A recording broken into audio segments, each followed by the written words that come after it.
9 months ago, my sister showed up at my boyfriend's place in a revealing dress and told him, "If you ever get bored with my sister, I'd treat you better." When I confronted her, she brushed it off with a smirk, claiming she was just testing him. I never spoke to her again. Until this morning, when I found her standing outside my apartment in tears. You know that gut-wrenching feeling when you realize the person you love most in the world is actively trying to destroy your happiness?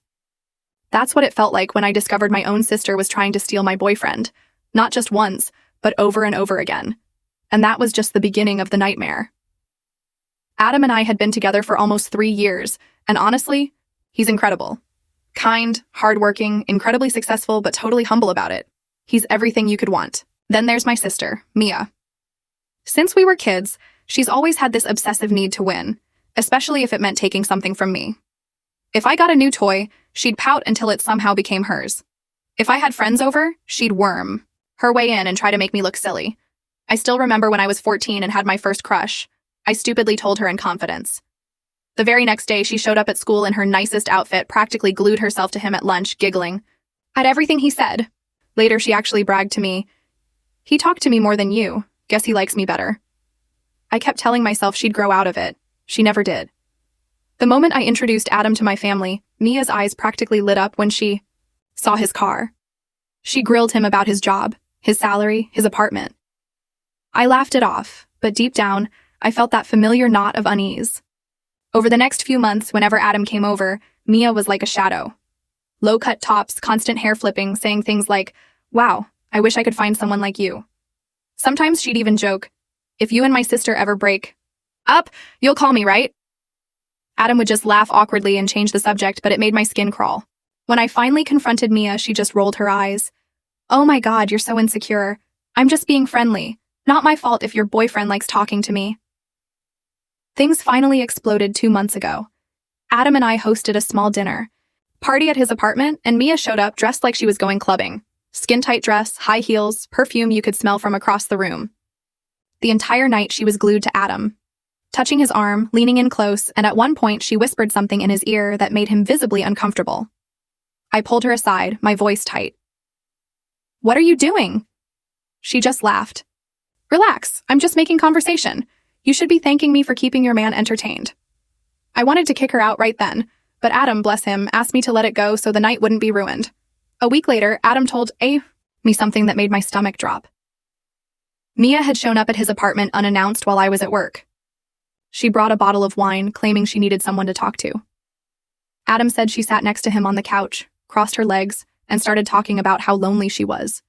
Then she put her hand on his knee and said, "If you ever get bored with my sister, you know I treat you better."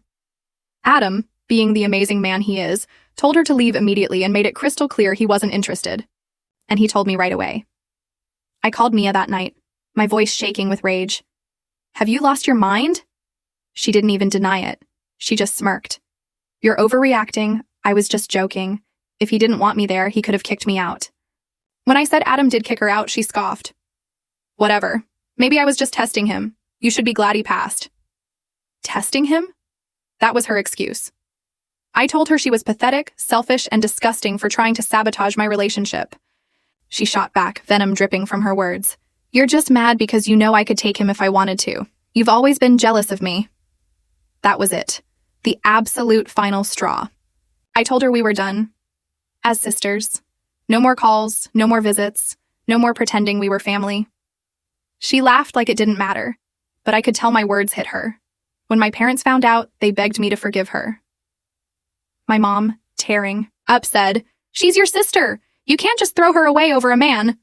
I looked her straight in the eye. "This isn't about a man, Mom. It's about respect, and she's never respected me." Of course, Mia immediately ran to the whole family, spinning this narrative that I was overly dramatic and trying to ruin her life over nothing. She started posting vague quotes on Facebook about fake people and how jealousy destroys relationships. But here's where it gets really good. One of Mia's friends, who I barely knew, sent me screenshots of Mia bragging in a group chat about what she did. She literally wrote, "I could have had him if I wanted. She should thank me for not stealing him." That same friend then sent those screenshots directly to my mom and dad. My mom called me crying, saying she couldn't believe Mia would actually admit that. My dad hasn't spoken to her in weeks. And Adam? He told me this whole thing just proved how lucky he is to be with someone who doesn't play games. We're stronger than ever. Mia is blocked on everything. She's been trying to call from unknown numbers, but I'm not picking up. My parents? They've finally stopped pushing me to make up because now they know the truth. She thought she could play her usual manipulative game and win, but this time she lost. And everyone saw it happen. 2 weeks passed without any contact from Mia, and I actually started to think maybe, just maybe, she'd finally gotten the message. I was sitting at my desk trying to focus on quarterly reports when my phone buzzed with a call from building security. The guard's voice was tense. He explained someone claiming to be my sister was in the lobby, demanding to see me. My stomach twisted into knots. Mia had found my workplace. She was actually here. I told security not to let her up under any circumstances. Then I remembered our building had a security app that let employees view the lobby cameras. I opened it on my phone, and there she was, standing at the security desk in a bright red dress, holding what looked like a gift bag. She was gesturing wildly at the two guards, her face getting redder by the second as they kept shaking their heads. The camera didn't have audio, but I could see her mouth moving rapidly, probably giving them some sob story about needing to apologize to her sister. Then I watched her pull out her phone and start recording the guards, turning the camera between them and herself. Other employees coming in for lunch were stopping to watch the scene, some pulling out their own phones to record the drama. The guards looked uncomfortable but stayed professional, one of them pointing toward the exit, while the other stayed behind the desk on the phone, probably calling for backup. My hands were shaking so bad I could barely type as I texted Adam about what was happening. He replied immediately, asking if I wanted him to leave his office and come get me. But I told him I needed to handle this myself, even though my whole body was trembling. Just then, my manager walked over, having gotten a call from security. Her face was full of concern. She asked if I needed to leave early or if we should call the police. I asked her to please have security document everything for my records, and she nodded, picking up her desk phone. 20 minutes later, after Mia had finally been escorted out, my phone buzzed with a text from an unknown number. It was a photo of Mia sitting in her car with mascara running down her face and a message saying she just wanted to give me Mom's birthday present and calling me cruel for humiliating her. Mom's birthday wasn't for another 4 months, which just made the whole excuse even more ridiculous. That evening, Adam came over and we sat on his couch discussing whether we should get security cameras for his apartment. We both knew this wouldn't be Mia's last attempt. She was testing boundaries, seeing what she could get away with, what would work to get a reaction from me. Around 9 that night, Mom called, upset because Mia had come home hysterical about being humiliated at my workplace. When I explained that Mia had shown up uninvited and caused a scene, Mom went quiet for a moment, then sighed and admitted Mia had been acting unhinged lately, using that exact word. I lay in bed that night, staring at the ceiling, remembering all the times throughout our childhood when Mia had pulled stunts, then twisted the story to make herself the victim. The pattern was so familiar, it made my chest tight. But this time, felt different, more desperate, like she was spiraling without her usual control. 3 days later, I got to work and found a bouquet of roses on my desk with no card attached. My coworker Rachel mentioned a delivery woman had dropped them off about an hour before I arrived, but when she described the woman, it didn't match. Anyone from the local florists we usually used for office deliveries. Something about those roses felt wrong. I asked building security if I could check the lobby cameras from that morning. The security guard pulled up the footage, and there she was, a woman I'd never seen before, carrying the exact bouquet. But when we rewound further, we saw her talking to someone in the parking garage first. The guard zoomed in, and my stomach dropped because it was clearly Mia, handing the woman cash, looked like a $20 bill, and pointing toward the building entrance. The woman took the money, grabbed the flowers from Mia's car, and headed inside while Mia drove off quickly. I asked the guard to save that footage and email it to me immediately. Back at my desk, I noticed the roses were the expensive kind, deep red with perfect petals. Rachel mentioned they looked like the type Adam's mom loved, which made my skin crawl because Adam had mentioned that exact detail to Mia at a family dinner months ago. Rachel suggested I check if Mia was posting anything online, so I logged into her old account and looked at Mia's Instagram profile. She'd been posting like crazy the past few days. Photos of herself with similar roses, fancy restaurant meals, and captions like, "Finally knowing my worth," and "When the right one sees what he's missing," and "Patience pays off for those who wait."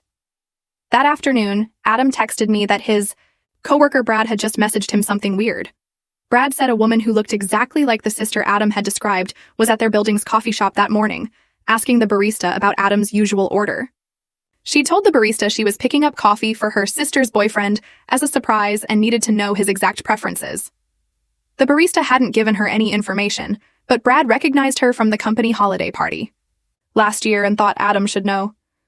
My hands were shaking as I read the message because Adam's office was 20 miles from mine, and she'd been at both buildings in the same morning. That evening, Dad called while Mom was at her book club, and his voice sounded tired. He told me Mia had been asking them for money lately, $500 here, $300 there, claiming she needed it for therapy sessions to work through her issues. When he asked for receipts or the therapist's name, she got defensive and said they should trust her to handle her own mental health. He'd given her almost $2,000 over the past month, but something felt off because she never seemed to actually go anywhere on the day she claimed to have appointments. A week later, I decided I needed to start documenting everything properly. I created a folder on my laptop with screenshots of every Instagram post, the security footage, text messages from Adam about the coffee shop incident, and Dad's list of money transfers to Mia. Rachel, who works in HR at a tech company, got serious fast when I showed her everything. She said this was textbook stalking behavior and I should consider filing for a restraining order before things escalated further. I downloaded forms from the courthouse website and started filling them out that night. 3 days after that, Adam forwarded me a LinkedIn message from someone claiming to be a recruiter at Tech Forward Solutions. The profile looked professional at first glance with a stock photo of a woman in business attire, but the message was weird, talking about an amazing opportunity that required an immediate in-person meeting at a coffee shop downtown. Adam said the writing style seemed familiar, and when I read it, my blood went cold because it was exactly how Mia wrote. Same punctuation habits, same way of emphasizing certain words. He'd already replied professionally, saying he wasn't interested in new opportunities, thanking them for reaching out. Within 2 hours, the fake profile sent another message, this time completely unhinged, saying he was making the biggest mistake of his career and would regret this decision forever, and that some opportunities only come once. Adam blocked the profile and reported it to LinkedIn, but we both knew it was her. Around the same time, I started getting texts from mutual acquaintances asking if everything was okay between Adam and me. Turns out Mia had been showing people screenshots of text conversations with Adam, claiming they'd been talking regularly. When I asked to see these screenshots, I realized she'd taken old messages from before the incident, carefully cropped out the dates, and was presenting them as recent. One friend sent me photos Mia had shown her, and I could see they were from Adam's birthday dinner 2 years ago, but Mia had edited them to remove the date stamps. 2 days later, I was at the grocery store picking up ingredients for dinner, when I spotted her car in the parking lot, that distinctive red Honda with a dent in the rear bumper. My whole body went cold. I abandoned my half-full cart right there in the cereal aisle. I walked quickly to my car, keeping my head down, heart pounding as I wondered if she was actually following me or if this was just coincidence. I drove home, taking a different route than usual, checking my mirrors constantly, and didn't stop shaking until I was inside with the door locked. 2 weeks after that, Mom called and finally admitted what had been going on at their house. Mia had moved back into her childhood bedroom, refusing to look for work, and spent most of her time on her phone or laptop. Mom had noticed Mia obsessively, checking Adam's company website multiple times a day, refreshing his bio page and staring at his professional headshot. She'd also been researching apartments in his neighborhood and had printouts of listings within a 3-block radius of his building. 2 days after Mom told me about the apartment printouts, I got a Facebook message from a name I didn't recognize at first, Derek Matthews. He'd dated Mia back in college for about 8 months before they had what she called a messy breakup that she never wanted to talk about. His message was short, but it made my stomach drop. He'd seen some posts from mutual friends about what was happening with Mia and wanted to warn me that she'd done something similar when they broke up. After he dumped her for cheating, she started showing up at his new girlfriend's workplace, calling his boss with fake complaints about him, and even made a fake dating profile using his photos to message random women horrible things. I called him right away, and what he told me next made everything so much worse. He opened his email while we were on the phone and sent me scanned copies of police reports from 2019 that I couldn't believe were real. The first report showed that Mia had keyed liar into the side of his car after he started dating someone new. The second one detailed how she left dead roses on his doorstep every morning for 2 weeks straight. The third one, the worst one, described how she broke into his apartment while he was at work and cut up all his girlfriend's clothes that she'd left there. The charges got dropped because Mia agreed to get counseling and Derek just wanted it over with. But she never actually went to any therapy sessions. She just told everyone she did and moved back home, claiming Derek was abusive and she needed to heal. I forwarded everything to my parents within minutes of getting off the phone with Derek. Dad called me back so fast I barely had time to process what I just learned. His voice was shaking as he told me he was driving straight to the bank to freeze the emergency credit card they'd given Mia. Then he was going to demand receipts for all the therapy sessions she claimed she needed money for last month. Mom texted me asking if I could meet her for coffee the next morning, while Mia would be at what she claimed was a job interview. I met Mom at the coffee shop near their house, and she looked like she hadn't slept in days. Her hands were shaking as she held her cup, and she started crying before I even sat down. She told me she'd always known Mia was jealous of me, even when we were little kids, but she kept hoping Mia would grow out of it. She admitted she'd seen the signs, the way Mia would copy everything I did, but try to do it better. The way she'd get angry whenever I succeeded at something. The way she'd always try to take my friends or my things. Mom said she and Dad had tried to get Mia into therapy when she was 16, after she destroyed my prom dress the night before the dance. But Mia had screamed and threatened to hurt herself if they made her go. They gave up because they were scared, and Mom said that was the biggest mistake they ever made. That night, Adam called me while I was making dinner, and his voice sounded weird. Building security had just contacted him about an incident in the parking garage. Someone had tried to use an old key fob that was reported lost 6 months ago to access the resident area. When security confronted the person, they ran to their car and sped off, but the cameras got everything. The license plate matched Mia's car perfectly. Security pulled the footage and showed a woman in a baseball cap and sunglasses. But the way she walked, the way she held her shoulders, it was definitely her. 3 days later, Adam and I went to the police station to file a report about the parking garage incident. The officer at the desk seemed bored at first, like this was just another domestic dispute he didn't want to deal with. But then I pulled out the folder I'd been keeping with everything documented. Derek's old police reports, the screenshots from Sophia, the security footage from Adam's building, printed copies of all the threatening texts from unknown numbers, everything in chronological order with dates and times highlighted. The officer's expression changed completely as he flipped through the pages. He called over his supervisor, who looked through everything again and asked us to wait while they made copies. They gave us a case number and said a detective would be in touch within the week. I decided I needed professional help to deal with all the stress. So I made an appointment with a therapist my doctor recommended. During that first session, I laid out everything that had happened, and the therapist's eyes got wider and wider. She told me Mia's behavior was escalating in a dangerous pattern, and we needed to create safety plans for different scenarios.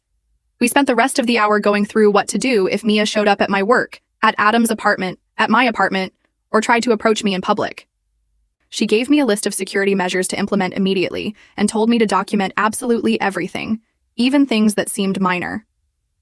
While I was in therapy, my phone buzzed with texts from Sophia. She sent me screenshots of messages Mia had been sending to their entire friend group, claiming I was having a mental breakdown and that Adam was worried about my stability. Mia told them I was paranoid, making up stories about her, and that she was concerned I might hurt myself or someone else.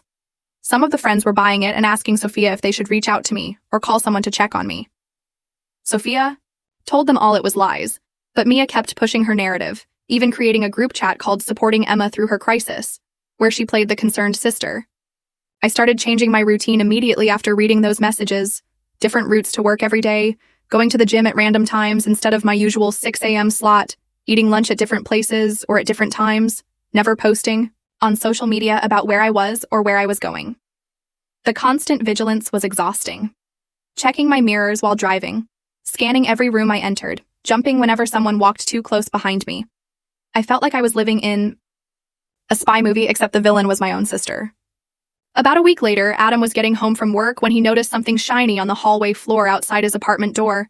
He picked up a single silver earring with a small pearl, something neither of us recognized. He took it down to security to see if anyone had reported losing it, and that's when things got weird again. The security guard pulled up the footage from earlier that day, and there was someone matching Mia's description talking to one of the maintenance workers by the service elevator. She was wearing the same baseball cap from before, but this time with a medical mask, like she had allergies or something. The maintenance guy looked confused as she talked to him, kept shaking his head. Then she handed him something and walked away quickly. Security called the maintenance worker down, and he said a woman had approached him claiming she was Adam's sister who'd locked herself out while visiting. She wanted him to let her into Adam's apartment to wait for him, but he told her that was against policy and she'd need to wait in the lobby. She got upset, shoved a $20 bill at him, and stormed off. He threw the money away because the whole interaction made him uncomfortable. The building manager pulled up the maintenance logs on his computer and started scrolling through the entries from that week. His finger stopped at an entry from Tuesday showing someone had called in a work order for Adam's unit claiming a water leak. The order got canceled 20 minutes later with a note saying the tenant called back to say it was a false alarm. The manager checked the phone records, and the number that called didn't match any tenant in the building. He printed out the logs and handed them to us, saying this was definitely suspicious activity that needed to be reported. A week later, I woke up at 3 in the morning to my phone buzzing nonstop with Instagram notifications. Mia had unblocked herself somehow and was posting old family photos from when we were kids. Each photo had captions like, "Missing better times," "Before everything changed," and "Family is forever." I took screenshots of everything before blocking her new account, but my hands were shaking. Rachel called me the next morning after seeing the posts and offered to let me stay at her place a couple nights a week.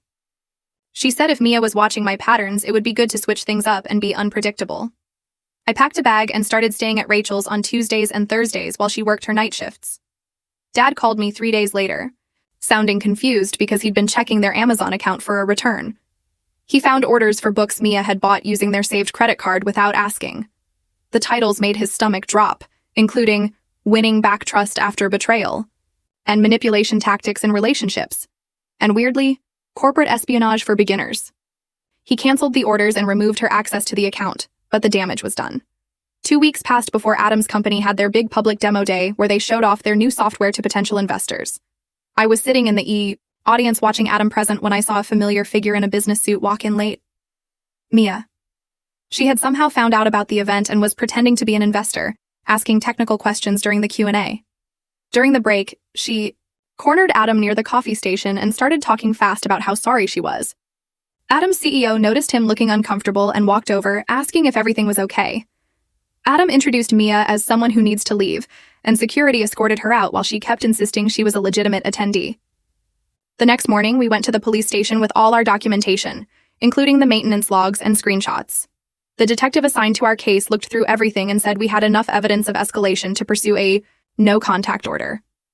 He explained the process would take a few weeks, but with what we had, it should be approved. Mom texted me that night saying Mia had thrown her laptop against the wall when she found out about the police involvement. The screen was completely shattered, and now Mia was demanding they buy her a new one for her job search. Mom said Dad refused and told Mia she needed to take responsibility for her own actions. 2 weeks later, I installed a doorbell camera at my apartment and gave the building management a photo of Mia. They added her to their do not admit list and circulated her picture to all the security staff. Adam's company took things even more seriously after the demo day incident. They implemented a new security protocol where all visitors had to be pre-approved 24 hours in advance. Mia's photo was added to their security system, and all staff were briefed on the situation. I thought maybe things would finally calm down, but then Derek called me in a panic. Mia had found his fiancée on Instagram and sent her screenshots of old intimate messages from when they dated in college. She told his fiancée that Derek had been texting her recently and wanted to meet up, which was completely made up. Derek's fiancé was devastated, and it took him hours to convince her Mia was lying and show her he'd blocked Mia years ago. Derek's fiancée called me the next day and said she wanted to help us get a no-contact order. She came over with printed emails showing someone had been sending her anonymous messages at work, warning her about Derek cheating. The messages all came from different email addresses but used the same weird phrases Mia always used. She handed me the stack of papers, and I could see her hands shaking a little. Derek's fiancée also brought screenshots from her work computer showing the times and dates. Adam looked through everything and started making a file while I sat there reading each message. That's when it hit me hard. Mia didn't just want what I had anymore. She wanted to destroy everything so nobody could have it. The thought made my skin crawl, and I had to stand up and walk around the apartment. 5 days later, Adam surprised me with a weekend trip to Portland. We only told Rachel where we were going and turned off our phones except for emergencies. For 2 whole days, we walked around the city and ate at food trucks and didn't talk about Mia once. It felt like being normal people again without looking over our shoulders. We got back Sunday night and found scratches all around my apartment door lock. The metal was all scraped up like someone had been trying to pick it with the wrong tools. Nothing was missing inside, but my doorbell camera had somehow stopped working during that exact time. The building manager pulled up the external security footage, and there was Mia, clear as day. She was spraying black paint on my doorbell camera lens at 2 a.m. before spending 20 minutes trying to pick my lock. The video showed her getting frustrated and kicking the door before leaving. We took the video straight to the courthouse Monday morning. The judge watched the footage twice and granted us a temporary restraining order right there. She set a full hearing for 2 weeks later and had the paper sent to Mia that afternoon. Dad called me crying that night because when the sheriff served Mia the papers, she told our parents I was the one stalking her. She claimed she had proof that I'd been following her and making fake social media accounts to harass her. Dad didn't know what to believe and kept asking me why this was happening. I drove to my parents' house with a box of old photos and my laptop. We sat at the kitchen table for 3 hours while I showed them date stamps on everything. I pulled up Mia's old post where she bragged about trying to steal Adam while my photos from those same dates showed me in completely different places. Dad finally saw it all clearly and put his head in his hands. A week later, some random person sent me a friend request on Facebook with a message. The profile was obviously fake, but the message said Mia just wanted to talk and was really suffering, and I should have a heart. I screenshot it immediately, and Adam called our lawyer because that was a clear violation of the restraining order. 3 days after that, I noticed a silver rental car parked across from my work building. It had been there every day when I arrived and was still there when I left. Security went to check it out and found rental papers with Mia's name right there on the dashboard along with receipts from a coffee shop near my office.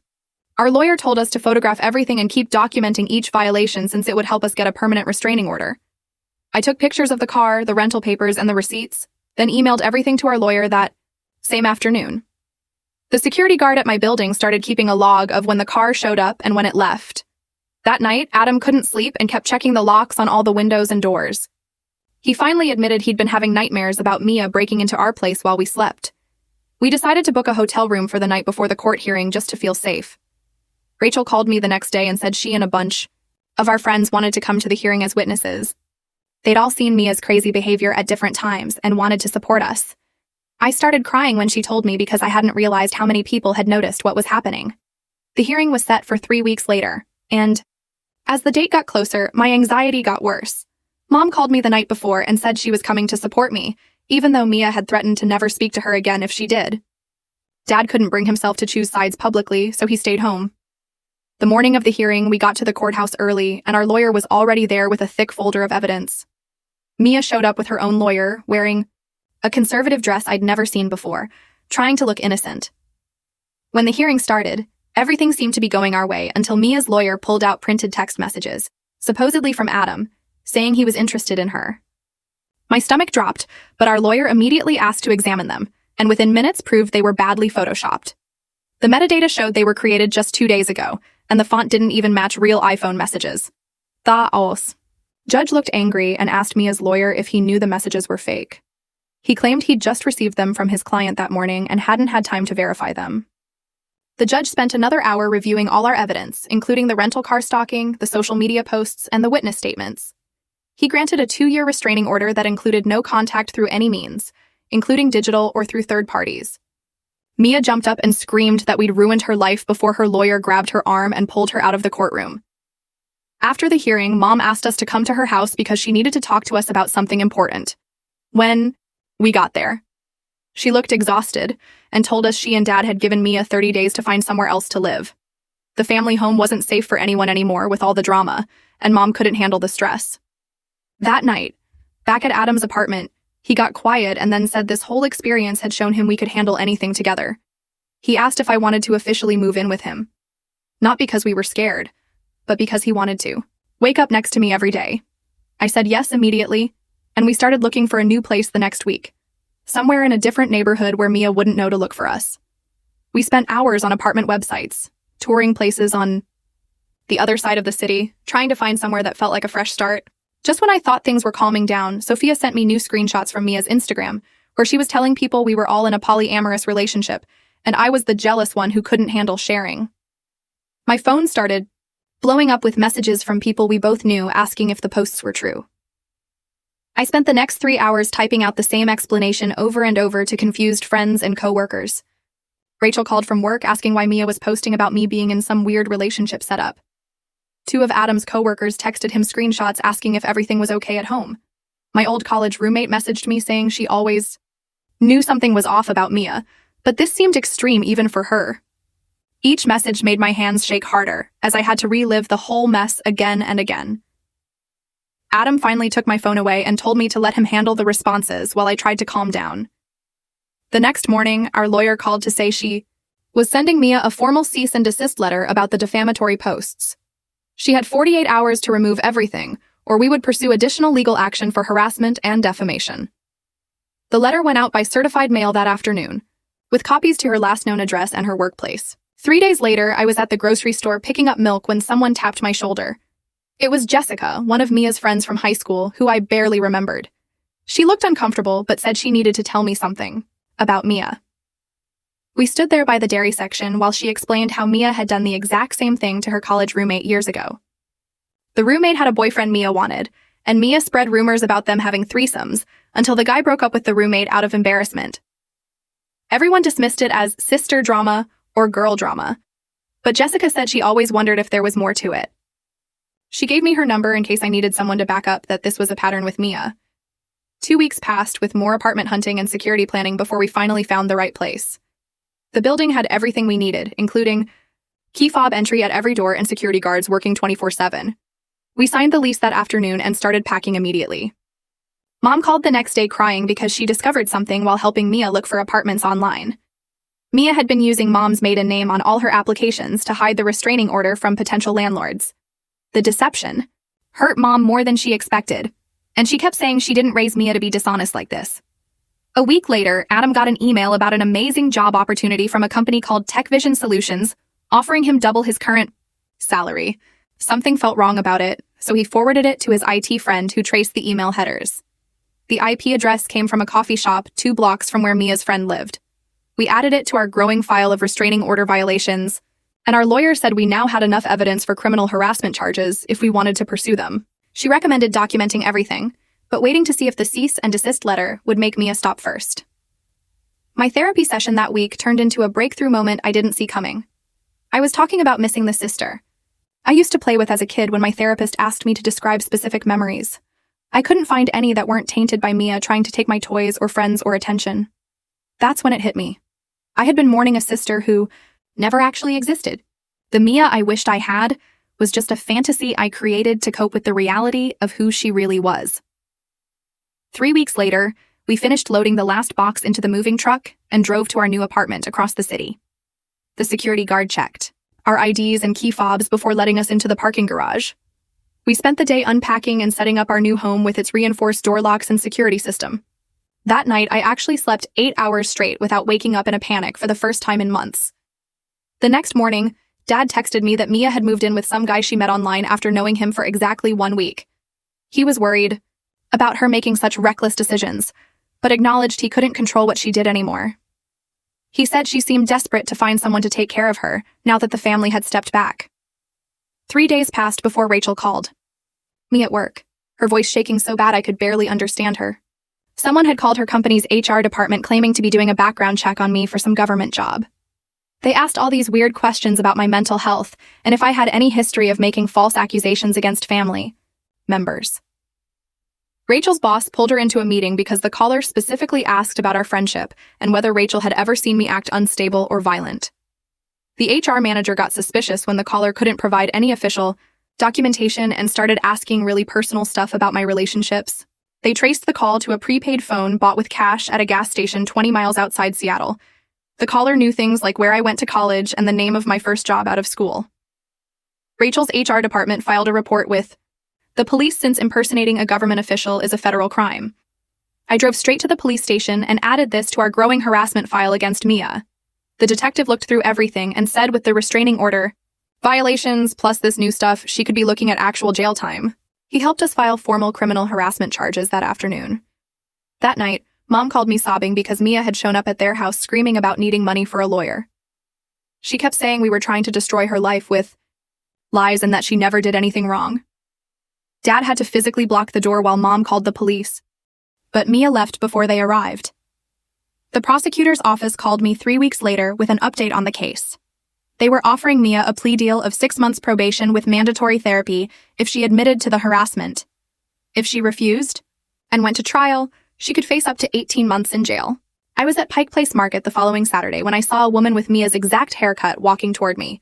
My whole body went cold, and I ducked behind a flower stand with my heart pounding. It turned out to be just some random woman buying vegetables, but I couldn't stop shaking for an hour. Adam found me sitting on a bench trying to calm down and held me while I cried about being scared of my own shadow. The prosecutor called 2 days later to say Mia had rejected the plea deal and was demanding a trial. She kept insisting she was innocent and that we were all conspiring against her. The judge set a trial date for 3 months out and warned her that any contact with us would result in immediate arrest. Derek reached out through his lawyer saying he would testify about Mia's past behavior and harassment patterns. His fiancée also agreed to testify about the recent texts and calls Mia had been making to their house. They had documented everything, including voicemails where Mia threatened to ruin their wedding if Derek didn't help her. Adam and I started going to couples therapy together to deal with all the stress this was causing. The therapist helped us work through the constant anxiety and fear that Mia would show up somewhere. We did exercises to rebuild our sense of safety and learn techniques for managing the trauma responses. 2 weeks into therapy, Mom called to tell me Mia's new roommate had kicked her out.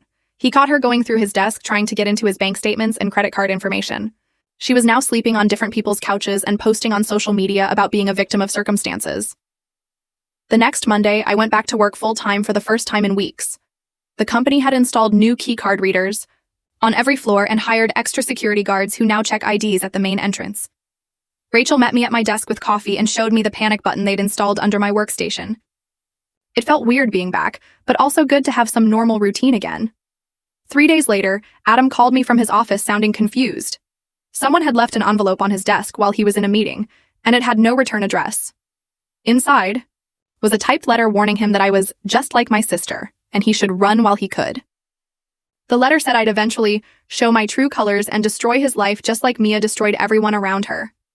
Adam brought it straight to our lawyer who sent it to the police for fingerprint analysis. Even though it was typed, the forensics team found partial prints on the paper that matched Mia's from her previous arrests. They also noticed the paper had a watermark from a specific brand sold at only 3 stores in Seattle. Security footage from one store showed Mia buying that exact paper 2 days before the letter appeared. Our lawyer added it to the growing pile of evidence for the harassment charges. When we met with him the following week, he told us Mia's public defender was pushing hard for a mental health evaluation. They were trying to argue she wasn't mentally competent to stand trial and needed treatment instead of jail time. The prosecutor warned us this was a common defense tactic that rarely worked, but could delay things by months. A month later, I found myself sitting at my kitchen table at 2 a.m., writing a letter I knew I'd never send. I wrote about the sister I thought I had growing up and how that person never really existed. I wrote about the birthday parties she ruined and the friends she stole and the trust she shattered over and over. I wrote about how I grieved for the relationship we could have had if she'd been capable of love instead of just taking. I wrote about the anger that burned in my chest every time I thought about what she'd put Adam and me through. I folded the letter and put it in a drawer, knowing I'd never mail it, but needing to get the words out anyway. 2 weeks after that, the court-ordered psychiatric evaluation results came in. The psychiatrist diagnosed Mia with narcissistic personality disorder with antisocial features. The report described how she showed no real empathy for others and viewed people as objects to manipulate for her own benefit. It explained how she'd likely been this way since childhood, but her parents' enabling had prevented her from facing consequences until now. The evaluation said she understood right from wrong, but simply didn't care about the harm she caused others. This meant she was mentally competent to stand trial, and the insanity defense wouldn't work. Mom called me crying after she read the report, saying she couldn't believe she'd missed all the signs for so many years. Dad was quieter, but I could hear the guilt in his voice when he said they should have gotten her help decades ago. They started going to therapy together the next week to work through their role in creating the monster Mia had become. The therapist helped them understand how their constant excuses and second chances had taught Mia she could do anything without facing real consequences. 3 months after the criminal charges were filed, we finally got our trial date. I threw up that morning from nerves, and Adam had to help me get dressed because my hands were shaking so bad. Walking into the courthouse felt surreal, like I was watching someone else's life on TV. Then I saw her for the first time since that day at the apartment. Mia sat at the defendant's table in a plain gray suit, looking smaller than I remembered. Her hair was pulled back and she'd lost weight, making her face look sharp and hollow. When our eyes met across the courtroom, I expected to feel scared, but instead I just felt empty. She looked like a stranger wearing my sister's face. The prosecutor called me to testify on the second day of the trial. I brought 3 binders, full of printed screenshots and emails and text messages documenting years of harassment. I showed the jury the Facebook posts where she admitted to trying to steal Adam and the threatening messages she'd sent after we cut contact. I explained about the fake dating profiles and the calls to my work and the letter she'd sent to Adam's office. The whole time I was talking, Mia stared at me with this cold fury in her eyes, like she wanted to reach across the room and strangle me. Her lawyer tried to make it seem like I was overreacting to normal sibling rivalry, but the evidence spoke for itself. When Adam took the stand the next day, he was calm and clear about everything that had happened. He testified about Mia showing up at his apartment uninvited and trying to seduce him. He described the attempted break-ins and the fake job offers someone had submitted in his name to companies across the country. He showed bank records proving someone had tried to open credit cards using his social security number right after Mia was released on bail. His testimony was devastating to her defense because he had documentation for everything and spoke without any emotion, just stating facts. Derek took the stand next, and the whole courtroom went quiet. He brought receipts from 5 years ago, showing Mia had done this exact same thing with his brother. She'd shown up at his brother's work claiming she needed help with her car. Then she started sending him photos and messages saying she could treat him better than Derek ever could. Derek had text messages, emails, and even a recording where Mia admitted she liked taking things from other people. The prosecutor played the recording, and you could hear Mia laughing about how easy it was to mess with people's relationships. My lawyer showed more evidence of Mia creating fake social media accounts to message Adam's coworkers. She'd been telling them he was single and looking to date someone from work. 3 different women testified they'd received messages from accounts using Adam's photos, but with different names. The judge had to call for order twice when people in the gallery started whispering. Mia's lawyer tried to argue this was all circumstantial, but then the prosecutor dropped the biggest bomb. They had security footage from Adam's building, showing Mia trying different keys in his door at 3 a.m. The timestamp was from 2 days after the restraining order was issued. Mia finally took the stand and tried to spin everything as a big misunderstanding. She claimed I'd always been jealous of her and was making everything up. But when the prosecutor showed her the screenshots she'd sent to her friends bragging about trying to steal Adam, she went silent. They showed message after message where she described her plans in detail.